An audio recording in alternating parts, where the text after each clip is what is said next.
আসসালামু আলাইকুম। আমি মুহাইমিনুল, বাংলাদেশ ডিফেন্স নিউজ বিডিএন-এর পক্ষ থেকে আপনাদের সবাইকে জানাই আন্তরিক অভিনন্দন ও শুভেচ্ছা।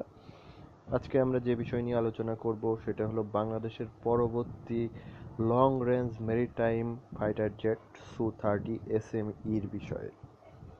সু-30 এসএমই হলো বর্তমান যুগের ফোর্থ প্লাস জেনারেশনের সবচেয়ে আধুনিক বিমানগুলোর ভিতরে অন্যতম। সু-30 এসএমই প্রথম প্রদর্শন হয় 2012 সালে রাশিয়ার একটি যুদ্ধ এবং সমরাস্ত্র প্রদর্শনীতে। সু-30 এসএমইর অন্যতম বৈশিষ্ট্য হলো এটি অত্যন্ত ম্যানুভারেবল এবং সব দিক দিয়ে ক্ষমতাসম্পন্ন চতুর্থ প্লাস প্রজন্মের, বলা চলে 4.5 প্লাস জেনারেশনের বিমান। এই বিমানটিতে আছে যে কোনো ধরনের long range missile, cruise missile, anti radiation missile এবং বিভিআর মিসাইল, যেটাকে বলা হয় লং রেঞ্জ বিভিআর মিসাইল ক্ষমতা।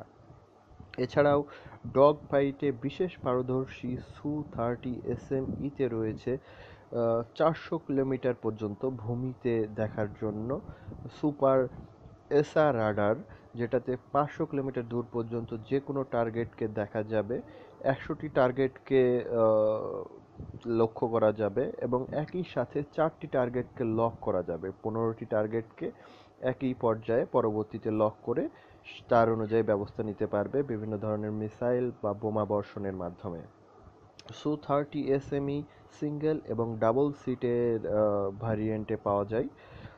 সু-30 এসএমই আমাদের বিমান বাহিনী মোট 12টি সু-30 এসএমই অর্ডার করেছে। প্রথমে 2019 সালের ভিতরে আমরা প্রথমে 4টি সু-30 এসএমই পেয়ে যাব এবং পরবর্তীতে আরও হচ্ছে যে 8টি বিমান আমাদের বিমান বাহিনীর বহরে যোগ হবে 2020 থেকে 21 সালের ভিতরে। মোট 37.5 মিলিয়ন মার্কিন ডলার প্রতিটির দাম পড়বে। এছাড়াও আমাদেরকে যেটার সাথে রাশিয়ার সাথে চুক্তি হবে, এছাড়াও আরও কিছু চুক্তি আছে, যেমন মিসাইলের খরচ আছে। তাছাড়া বিমানকে মেনটেনেন্স করার জন্য, ওভারহলিং করার জন্য আলাদা আলাদা খরচ আছে। সেগুলো সর্বমোট আমার ধারণা মতে 50 থেকে 55 মিলিয়ন মার্কিন ডলারের ভিতরে আমরা প্রতি একটি সু-30 এসএমই ক্রয় করতে পারবো বলে আশা রাখছি।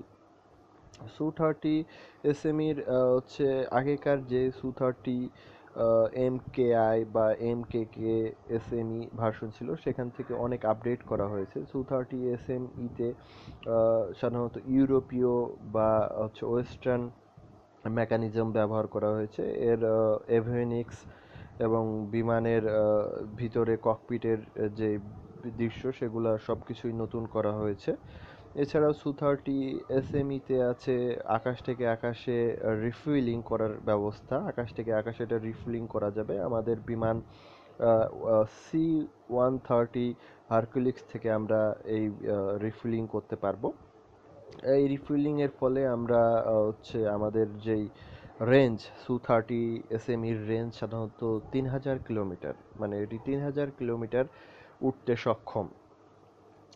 3000 কিলোমিটার উঠতে সক্ষম হলেও আমরা 1500 কিলোমিটার পর্যন্ত স্ট্রাইক ক্যাপাবিলিটি রাখবো, কারণ 1500 কিলোমিটার যে এটা আবার বেসে ফিরে আসতে 1500 কিলোমিটারের পরিমাণ মজুদ রেখে 1500 কিলোমিটার, বাকি 1500 কিলোমিটার আমরা ফুয়েল রেঞ্জ করতে পারবো। সেক্ষেত্রে আমরা এয়ার রিফিলিং ক্ষমতা পেলে এর রেঞ্জ আরও বাড়বে। সেক্ষেত্রে দেখা যাচ্ছে আমরা 5000 কিলোমিটারের উপরে আমরা সু-30 নিয়ে আমরা মিশন পরিচালনা করতে পারবো। সু-30 এসএমই বর্তমান যুগের অত্যাধুনিক একটি বিমান। এখানে সবচেয়ে বড় বিষয় হলো এখানে আমরা cruise missile, anti radiation missile fire করতে পারবো। আমাদের দেশের সু-30গুলো সাধারণত এই কালারের হবে, কারণ যে কোনো দেশের আবহাওয়া ভূপ্রকৃতির উপর নির্ণয় করে বিমানের কালার নির্ধারণ করা হয়। কালার এমন নির্ধারণ করা হয় যাতে নিচ থেকে কোনো বিমান বা কোনো ম্যানপ্যাড সহজে বিমানকে ট্র্যাক করতে না পারে, সেই অনুযায়ী বিমানের কালারকে নির্ধারণ করা হয়। সু-30 এসএমইর কালারগুলো অনেকটা আমাদের এ ধরনের হবে। সু-30 রাশিয়ান বিমান বাহিনী ছাড়াও এখন পর্যন্ত ভারতীয় বিমান বাহিনী, চাইনিজ বিমান বাহিনী, ইউক্রেন বিমান বাহিনী ছাড়াও পৃথিবীর মোট 10 থেকে 12টি দেশের বিমান বাহিনী ব্যবহার করে। এছাড়াও হচ্ছে সু-30 SME-তে এসআর রাডার আছে, যা বর্তমান প্রজন্মের সবথেকে ভালো রাডার। সু-30 SME আমরা কোন পর্যন্ত আঘাত করতে পারবো, কিসের জন্য কেনা হচ্ছে, এবার আপনাদেরকে বিস্তারিত বলি। সু-30 SME থেকে আমরা মায়ানমারের এই অংশ পর্যন্ত, তীর চিহ্নতে বোঝানো হচ্ছে এই অংশ পর্যন্ত আঘাত আনতে পারবো।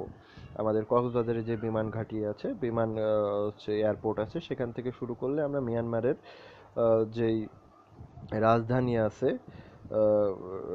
রেঙ্গুন, সেখানের এই পর্যন্ত আমরা আঘাত হানতে পারবো। তাছাড়া মিয়ানমারের বেশিরভাগ বড় শহরে আমরা আঘাত হানতে পারবো বলে আমি মনে করি।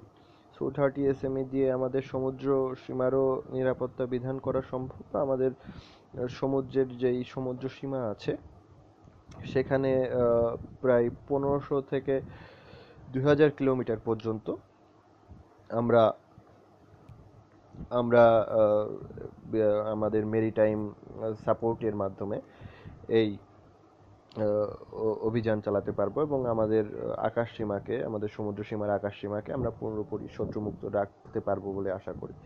এছাড়াও আপনারা দেখতে পাচ্ছেন মিয়ানমারের বেশিরভাগ শহরই আমাদের সু-30 SME-র আওতায় পড়ে যাবে। আগামী 19 সাল হবে আমাদের দেশের জন্য অত্যন্ত একটি শুভকর সময়, যেখানে আমাদের বিমান বাহিনী অত্যন্ত শক্তিশালী একটা অংশ পাবে সু-30 SME। আপনারা দেখতে পাচ্ছেন সু-30 SME-র মূল মূল বিষয়গুলো এখানে দেখানো হয়েছে। অ্যান্টি রেডিয়েশন মিসাইল, আকাশ থেকে আকাশে তেল ভরার পাইপ, তাছাড়া সার্চ ট্র্যাক, এর ইঞ্জিন, এর ইঞ্জিনটা বর্তমান যুগের সবচাইতে আধুনিক ইঞ্জিন, যেই ইঞ্জিনগুলো সাধারণত ইসে দেখানো হচ্ছিল। আজকে এ পর্যন্তই। হচ্ছে আপনাদের যে কোনো ধরনের প্রশ্ন বা সাজেশন থাকলে আপনি আমাদের Facebook page Bangladesh defence news বিডিএন-এ আপনি আমাদেরকে নক করতে পারেন। এখানে আপনি আমাদেরকে ইমেল করতে পারেন বা আমাদেরকে প্রশ্ন জিজ্ঞাসা করতে পারেন, যে কোনো সাজেশন থাকলে দিতে পারেন। এখান থেকে আপনি আমাদের চ্যানেলে যেতে পারবেন। আমাদের ইউটিউব চ্যানেল আছে, সেখানে যে আপনি এই ভিডিওটি দেখতে পারবেন। এছাড়াও বিভিন্ন ধরনের বাংলাদেশ এবং বাংলাদেশের সমরাস্ত্র বা পৃথিবীর অন্যান্য সমরাস্ত্র নিয়ে আমার বিশ্লেষণী তথ্য উপাত্ত নিয়ে ভিডিও প্রকাশ করা হয়েছে। সেই ভিডিওগুলো আপনি সেখান থেকে দেখতে পারবেন। এখানে সব বিস্তারিত দেওয়া আছে আমার পেজে, বাংলাদেশ ডিফেন্স নিউজ বিডিএন। এখানে আপনি আমাদের ইউটিউব চ্যানেল সাবস্ক্রাইব করে সবসময় আপডেট থাকতে পারেন বিশ্বের যে কোনো ধরনের নতুন নিউজ বা নতুন ধরনের সমরাস্ত্র সম্পর্কে লেটেস্ট আপডেট সম্পর্কে জানতে পারেন। ধন্যবাদ। আজকে এ পর্যন্তই। বাংলাদেশ ডিফেন্স নিউজ বিডিএনের পক্ষ থেকে আপনাদের সবাইকে জানাই আন্তরিক শুভেচ্ছা এবং অভিনন্দন। ধন্যবাদ।